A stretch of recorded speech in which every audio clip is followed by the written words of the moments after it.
பந்தல் அமைத்த இளைஞர்களுக்கு மின்சார ரூபத்தில் காத்திருந்த யமன்.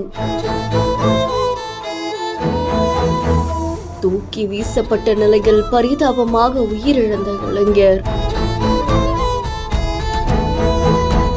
பூந்தமல்லியில இருக்கக்கூடிய பொன்னியம்மன் சாலையில தூமகேது விநாயகர் கோவில் அமைஞ்சிருக்கு. விநாயகர் சதுர்த்தியை முன்னிட்டு கோவில் வளாகத்துக்கு முன்னாடி வண்ண வண்ண கொடிகள் அமைச்சு, அதுக்கப்புறமா மின் விளக்குகள், ஒளிபெருக்கிகள், இந்த மாதிரி பல பணிகள் நடந்துட்டு வந்த நிலையில நேத்து கோவில் முன்னாடி பந்தல் அமைக்கிற பணியில அங்க இருக்கக்கூடிய ஊழியர்கள் ஈடுபட்டு வந்திருக்காங்க. அப்போ பூந்தமல்லி மேல்மா நகரை சேர்ந்த 28 வயதாகக்கூடிய பரத் அப்படின்ற இளைஞர் தன் நண்பர்களோட பந்தல் அமைக்கும் பணியில ஈடுபட்டு வந்திருக்காங்க அப்படின்னு தெரிவிக்கப்பட்டிருக்கு. இந்த நிலையில தான் மேல போன மின்சார ஒயர் மேல இந்த இரும்பு கம்பி பட்டதால மின்சாரம் தாக்குனதுல 4 பேரும் தூக்கி வீசப்பட்டிருக்காங்க. இதுல பரத் சம்பவ இடத்திலேயே உயிரிழந்ததா சொல்லப்படுது. இதை தொடர்ந்து 2 பேர் லேசான காயங்களோட அரசு மருத்துவமனையில சிகிச்சைக்காக சேர்க்கப்பட்டிருக்காங்க. இந்த சம்பவம் தொடர்பா பூந்தமல்லி போலீசார் சம்பவ இடத்துக்கு விரைஞ்சு வந்து இறந்து போன பரத்தோடைய உடலை மீட்டு பிரேத பரிசோதனைக்காக அனுப்பி வச்சிருக்காங்க. கடந்த சில தினங்களா மழை பெஞ்சிட்டு வந்ததால விநாயகர் சதுர்த்தி அன்னைக்கு மழை பொழிஞ்சா பக்தர்கள் அவதிப்படுவாங்க அப்படின்னு சொல்லி